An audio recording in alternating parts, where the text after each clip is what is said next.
देखते हैं। सौंफ आपने लेना है 50 ग्राम, सौंफ 50 ग्राम। धनिया, आम साबुत धनिया जो हम सालन वगैरह में डालते हैं, वो आपने लेनी है 30 ग्राम। फिलफिल स्याह जिसको हम सिया मिर्च भी कहते हैं, ये आपने लेनी है 30 ग्राम।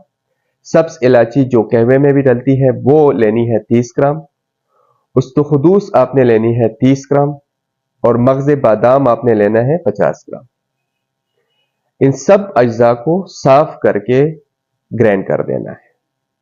उन दोस्तों को जिनको शुगर की शिकायत है तो वो ये चीज ना डाले। अगर जिनको शुगर की शिकायत नहीं है तो वो कूजा मिश्री डाल सकते हैं, क्योंकि उसमें मिर्च है, धनिया है, तो उसकी वजह से इसका जायका थोड़ा सा कड़वा होगा। तो 100 ग्राम कूजा मिश्री डाल दें, वो भी इसके साथ ग्राइंड करें, वो भी मिक्स करें। बच्चों के लिए सुबह और शाम 1 चाय का चम्मच खाली पेट दूध के साथ दें।